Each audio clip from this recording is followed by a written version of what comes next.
students, welcome to Jim's Orbit.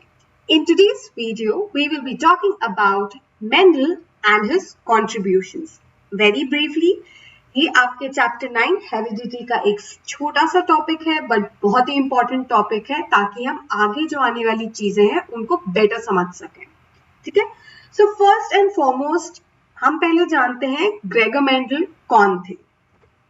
So Gregor Mendel was actually an Austrian monk जिन्होंने P plants, अब P plants का scientific name क्या होता है?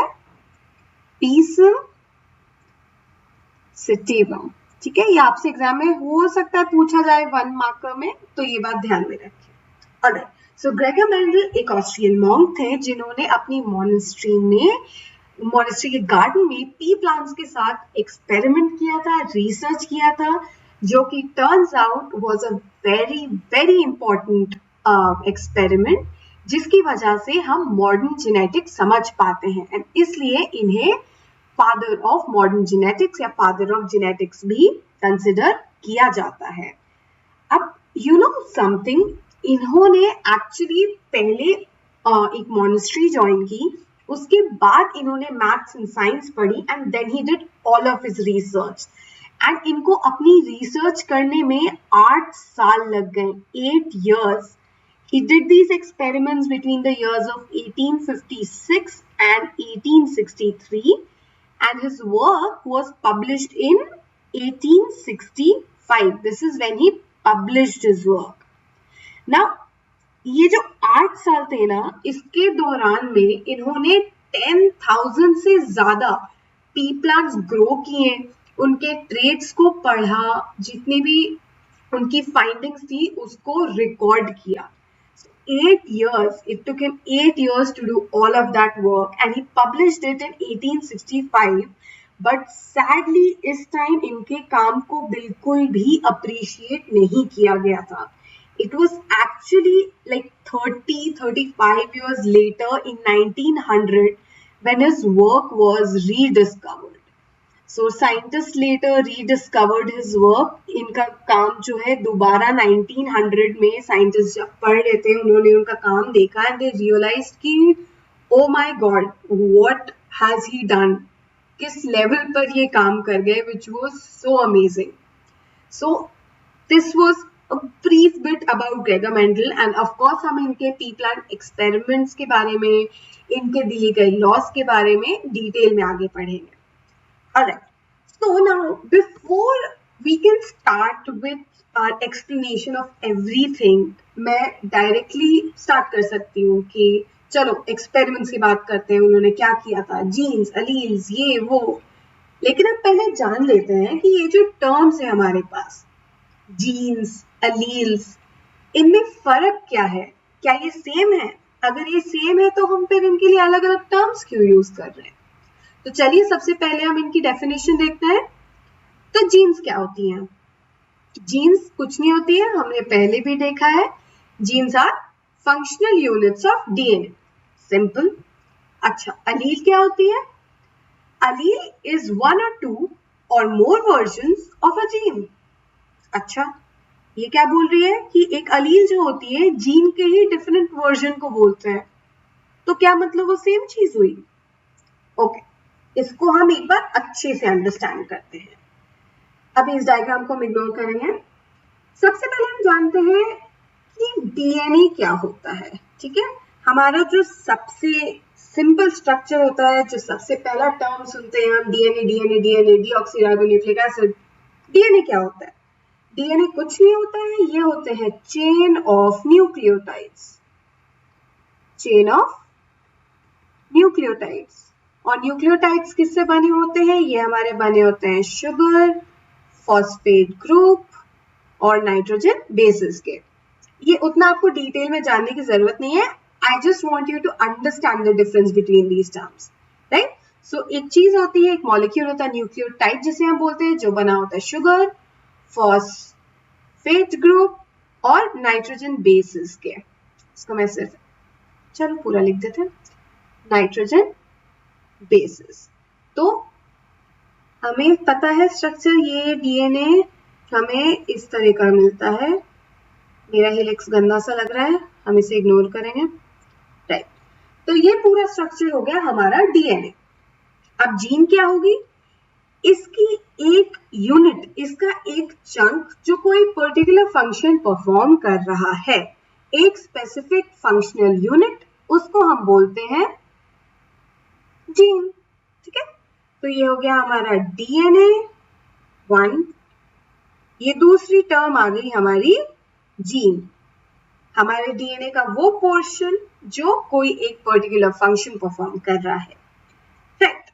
अच्छा, अब हम आते हैं एक टर्म पे जो हमने बहुत सुना है, जो कि है, 3 लिखती हूं मैं यहां पर, क्रोमोसोम। अब भैया क्रोमोसोम्स क्या होते हैं? वेल, हमारा जो डीएनए है ना, वो एक स्पेशल प्रोटीन होती है जिसको हम बोलते हैं हिस्टोन। ठीक है, अभी जाने की कोई जरूरत नहीं है, मैं बस आपके नॉलेज के लिए बता रही हूँ आपको। सो आपकी प्रोटीन्स होती हैं जिनको हम हिस्टोन प्रोटीन्स बोलते हैं, उनके अराउंड जब डीएनए रैप्ड होता है तब वो क्रोमोसोम्स बनाते हैं। अच्छा, ह्यूमंस में हमें पता है कि 23 पेयर्स ऑफ क्रोमोसोम्स होते हैं, है ना, यानी टोटल 46। टी प्लांट में, पीजम सेटवम में 7 पेयर्स होते हैं, यानी टोटल 14 क्रोमोसोम्स। अच्छा, अब ये पेयर्स में क्यों है हमारे क्रोमोसोम्स?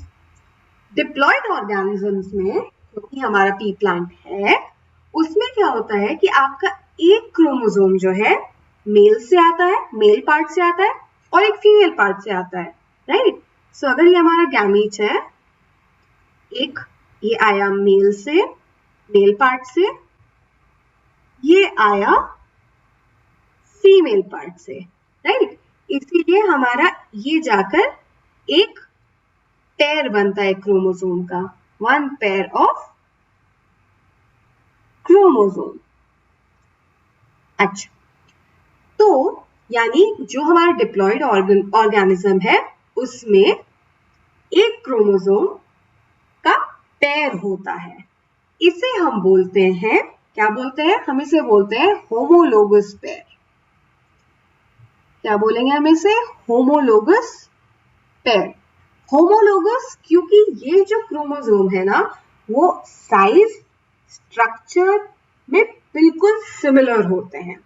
ठीक है, अच्छा, अब इस डायग्राम पे हम आते हैं, ये क्या है? ये हमारा एक क्रोमोसोम है, ठीक है, और एक क्रोमोसोम पे बहुत सारी जीन्स होती हैं। सो ये एक जीन है, ये एक जीन है, ये एक जीन है, अलग अलग कलर में ये हमारे पास जीन्स है।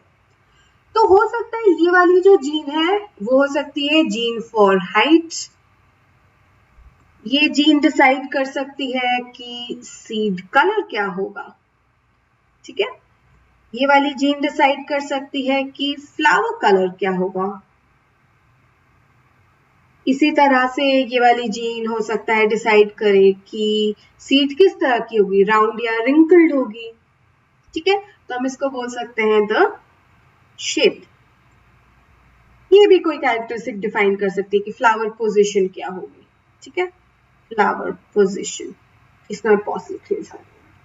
अच्छा, अब होमोलोगस पेयर में क्या होता है कि मान लो ये वाली जो क्रोमोसोम थी हमारी, वो आई मेल से, ये वाली जो हमारी फीमेल से आएगी ना, उसमें भी जो जीन्स होंगे जिस लोकेशन पे होंगे, और जस्ट बाय द वे हमारे क्रोमोसोम पे जहां पर जीन लोकेट होती है उसका जो लोकेशन होता है उसको हम लोकस बोलते हैं। लोकस, जीन लोकस मतलब जीन एड्रेस, बेसिकली आप ये समझ लो। अगर मैं इसको नंबर दूं यहाँ पे 1 2 3 4 5, तो मैं बोल सकती हूँ कि ये जो जीन फॉर हाइट है वो मेरे क्रोमोसोम के लोकस 1 पे है। बेसिकली ये हो गया लोकस, वो पॉइंट होता है, वो पोजीशन होती है, वो लोकेशन होती है हमारे क्रोमोसोम पर जहां पर एक पर्टिकुलर जीन पाई जाती है।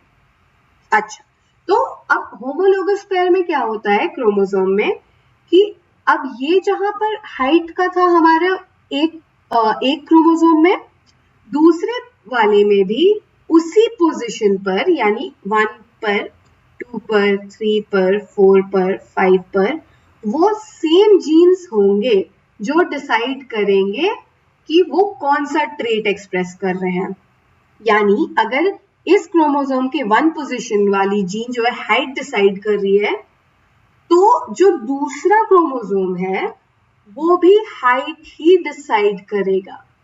ठीक है, तो इसका 2 जैसे सीड कलर कर रहा है डिसाइड, तो इसका 2 भी सीड कलर ही डिसाइड करेगा। अब ये वही, इसका भी जैसे 3 जो है फ्लावर कलर कर रहा है इस पे, तो इस वाले पर भी वो फ्लावर कलर ही करेगा। तो ये जो है इसको हम बोलते हैं अलील पेयर। ये हमारी जीन का एक अलील है।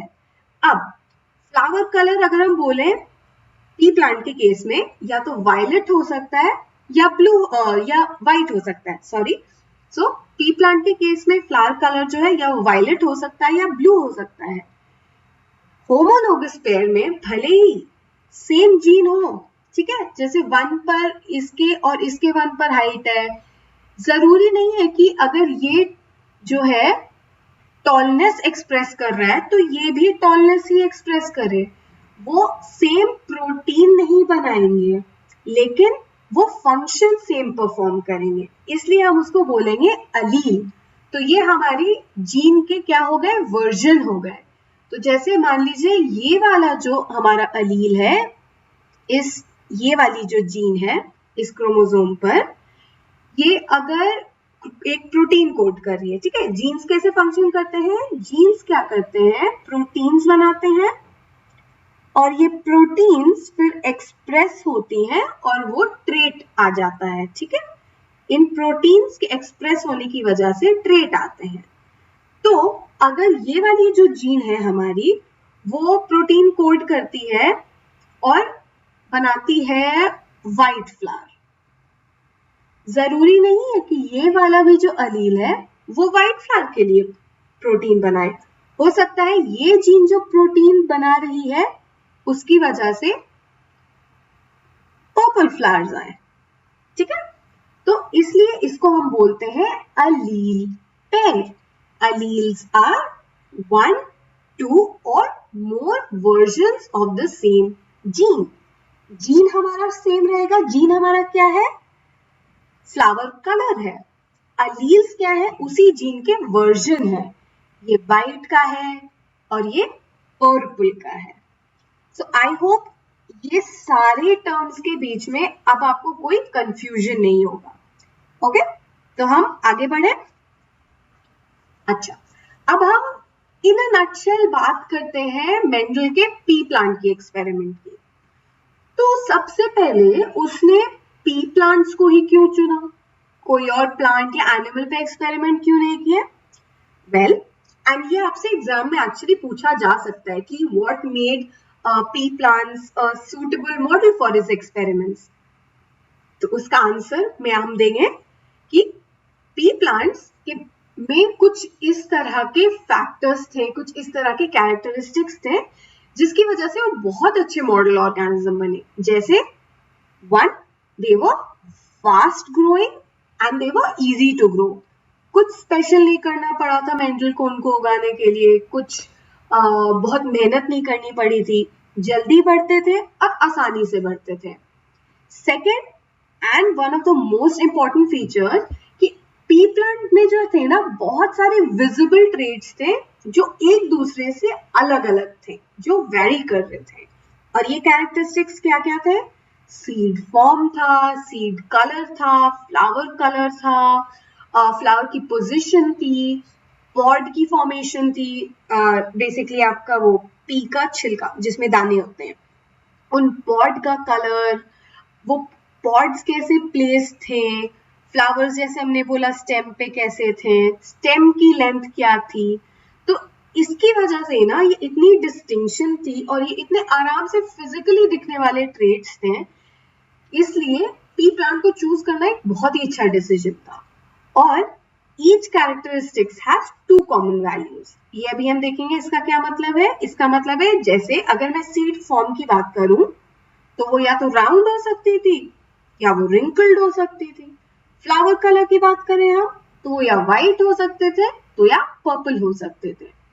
तो सिंपली अगर आपसे पूछा जाए कि मेंडल ने पी प्लांट क्यों चूज किए या पी प्लांट एक अच्छा मॉडल क्यों था एक्सपेरिमेंट के लिए, तो आप 3 पॉइंट्स बताएंगे। आप बताएंगे कि वो पी प्लांट्स जल्दी बढ़ते थे, उनको मैनेज करना आसान था, रिलेटिवली वो आसानी से ग्रो करते थे, and third and the most important कि उनमें सेवरल विजिबल ट्रेट्स थे। प्लांट्स जो थे बहुत तरह के फिनोटाइप दिखा रहे थे। फिनोटाइप मतलब वो किस तरह का दिखता है, जीनोटाइप मतलब उसका जेनेटिक मेकअप, ठीक है। तो उसमें अलग अलग तरह के फिनोटाइप्स थे जो एक दूसरे से अलग थे ताकि हम उनमें डिफरेंशिएट कर पा रहे थे। और आप एग्जांपल्स दोगे जैसे flower colour, flower position, plant height, flower colour, अच्छा हमने फ्लावर कलर बोल दिया तो सीड कलर, सीड कोड, ये सारी चीजें। चलिए हम एक डायग्राम के थ्रू देखते हैं। 7 कैरेक्टरिस्टिक्स एक्चुअली स्टडी किए गए थे। तो ये थे हमारे 7 कैरेक्टरिस्टिक। सीड के बारे में हमने देखा, उसका फॉर्म कैसा था, ठीक है। क्या वो राउंड थे सीड्स या वो रिंकल्ड थी। कॉटिलेडन जो था उसका वो येलो था या ग्रीन था, यानी बेसिकली सीड कलर बोलते हैं, ठीक है। फ्लावर जो था वो व्हाइट कलर का था या वायलेट कलर का था। पॉट जो थी उसका फॉर्म कैसा था, क्या वो फुल थी या वो कंस्ट्रिक्टेड थी। कलर क्या था पॉट का, ग्रीन था या येलो था। स्टेम कैसी थी, फ्लावर कैसे प्लेस थे उसमें, एक्सियल थे या टर्मिनल थे, यानी ये इस तरह से बीच बीच में आ रहे थे या ये बिल्कुल एंड में उग रहे थे। और सबसे कॉमन कि हमारा प्लांट टॉल था या शॉर्ट था। तो हम यहाँ पे क्लियरली देख सकते हैं कि ये जो 7 ट्रेट्स थे जो स्टडी किए गए, उन दोनों में कितना स्टार्क डिफरेंस था कि या तो वो इस तरह के थे या वो इस तरह के थे। और दोनों फॉर्म्स में बिल्कुल बहुत ही आसानी से समझने वाली, दिख जाने वाली डिफरेंस थी, ठीक है। तो इसको हम बोलते हैं कॉन्ट्रास्टिंग ट्रेट्स, एक दूसरे से कॉन्ट्रास्ट करने वाले, अलग दिखने वाले। All right, let's move on. अच्छा, अब हम अपने अगले वीडियोस में बात करेंगे जो मेंडल ने एक्चुअली एक्सपेरिमेंट किए थे पी प्लांट पे। बट उससे पहले हमारा कॉन्सेप्ट समझना बहुत जरूरी है, जो कि है concept of dominant and recessive traits. अब इसके बारे में जब भी कोई बात करता है ना, जैसे अभी हमने अलील्स की बात की थी, हमने डिफरेंस समझा था जीन्स और अलील्स में कि जीन्स एक चीज का कोड करते हैं, जीन्स प्रोटीन बनाते हैं और प्रोटीन एक चीज एक्सप्रेस करती है। फॉर एग्जाम्पल जैसे हमने बोला कि एक जीन है जो प्रोटीन बना रही है हाइट के लिए, ठीक है। ये प्रोटीन है और ये हाइट जो है एक्सप्रेस कर रही है। अब जरूरी नहीं है कि वो एक ही तरह की एक्सप्रेस हो, वो एक्सप्रेस कर सकती है टॉलनेस के लिए प्रोटीन या शॉर्टनेस के लिए प्रोटीन, ठीक है। एक अलील हमारा ये हो जाएगा, एक अलील हमारा ये हो जाएगा। अगेन अलील्स क्या थे, कुछ नहीं थे, हमारे जीन के वर्जन थे, है ना। अब ये अलील्स जो है ना वो या डोमिनेंट हो सकते हैं या रिसेसिव हो सकते हैं। इसका क्या मतलब है कि जब हमारी जीन एक्सप्रेस होने को जाएगी, उनमें से एक ही है जो प्लांट में दिखाई देगा। जैसा कि फॉर एग्जाम्पल हम ये बाद में डिस्कस करेंगे, जब मेंडल ने टॉल और शॉर्ट प्लांट को क्रॉस किया था तो उसको जब प्रोजेनी मिली थी ना, वो या तो सारी लंबी थी या सारी छोटी थी, कोई मिडिल हाइट का हमें नहीं मिला था। यानी जो अलील एक्सप्रेस हो रहा था वो डोमिनेंट था। तो डोमिनेंट अलील्स कौन सी होती हैं, जो अपना इफेक्ट दिखाती हैं even if the individual only has one copy। अभी हमने क्या बात किया था, होमोलोगस उसकी बात की थी हमने, होमोलोगस पेयर ऑफ क्रोमोसोम्स की बात की थी, है ना, कि डिप्लॉयड ऑर्गेनिज्म में इस तरह से क्रोमोसोम पेयर आता है। अब मान लो कि ये वाला, हम हाइट का एग्जाम्पल लेकर चलते हैं, ठीक है। ये होमोलोगस पेयर है हमारे पास क्रोमोसोम का, ये रही जीन दोनों जगह जो हाइट डिसाइड कर रही है। अब मान लो ये अलील है A1, इसको हम बोलते हैं, और इसको हम बोलते हैं A2। अब A1 अगर डोमिनेंट है तो हमें सिर्फ और सिर्फ एक पेयर चाहिए होगा। ये दूसरा प्रोटीन भले बनाएगा हाइट का, लेकिन अगर A1 डोमिनेंट है तो सिर्फ और सिर्फ उसका इफेक्ट दिखेगा। अगर दोनों सेम बना रहे हैं, मान लो दोनों ने प्रोटीन बनाया A1, ठीक है, दोनों ने A1 प्रोटीन बनाया, दोनों ही एक्सप्रेस हो जाएंगे, कोई दिक्कत नहीं है। लेकिन अगर ये मान लो एक दूसरा प्रोटीन बनाता है A2, अगर हम हाइट की बात करें, ठीक है, जिसकी वजह से प्लांट शॉर्ट होगा, तो ये ना एक्सप्रेस नहीं होगा, यानी प्लांट शॉर्ट होगा ही नहीं।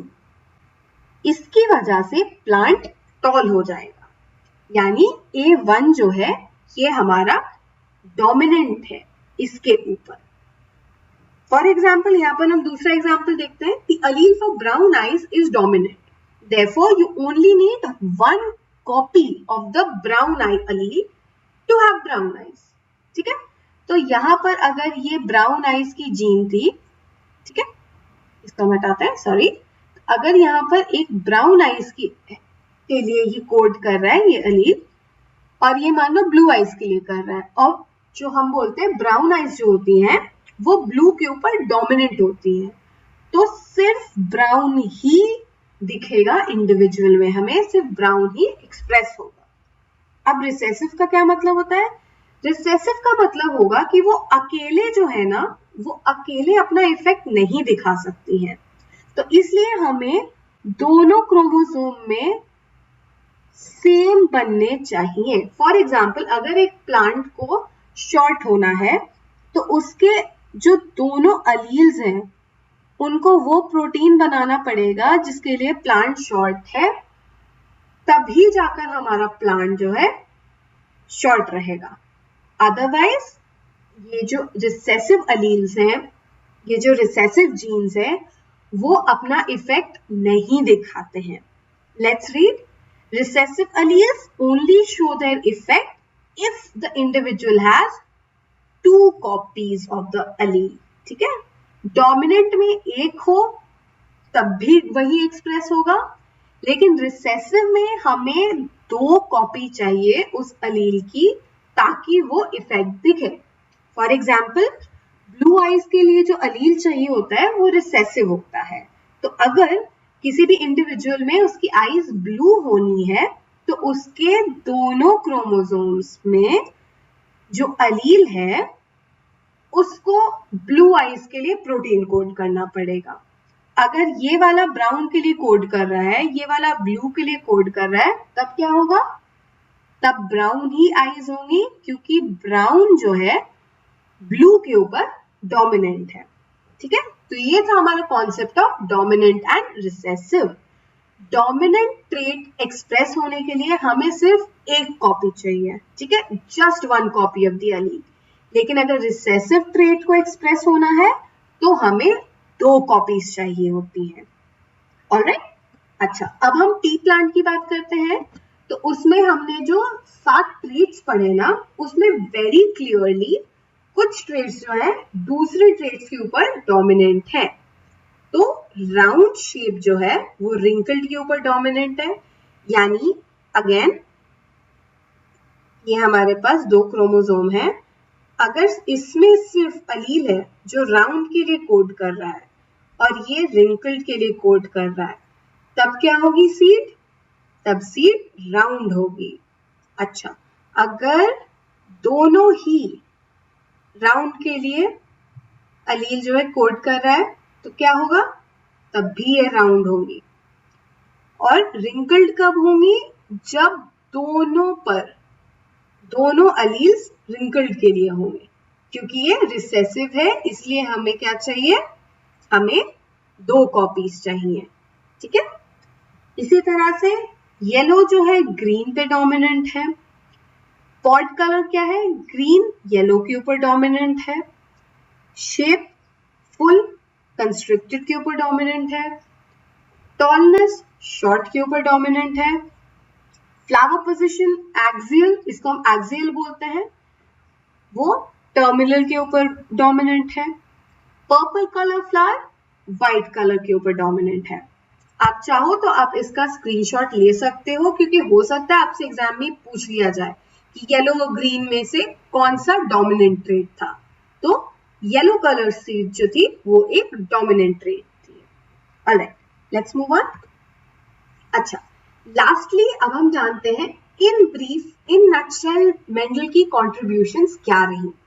सो मेंडल ने जो अपना काम किया पी प्लांट्स पे, उसके थ्रू उन्होंने क्या डिस्कवर किया, उन्होंने फंडामेंटल लॉज ऑफ इनहेरिटेंस बनाए। ठीक है, उन्होंने 3 लॉज दिए थे जिन्हें हम आराम से बाद में डिस्कस करेंगे। उसके बाद उन्होंने क्या डिड्यूस किया कि जीन्स जो है वो पेयर्स में आती हैं। ठीक है, ये भी हमने अभी डिस्कस किया कि जीन पेयर्स क्या होती हैं और किस तरह से इनहेरिट होती हैं। वो डिस्टिंक्ट यूनिट्स की तरह हमारे इनहेरिट होती हैं, यानी एक हमारे एक पेरेंट से आता है, एक दूसरे पेरेंट से आता है ना। एक मेल से आएगा, ये तो फीमेल होगा, ये फीमेल से आएगा, और एक मेल से आएगा।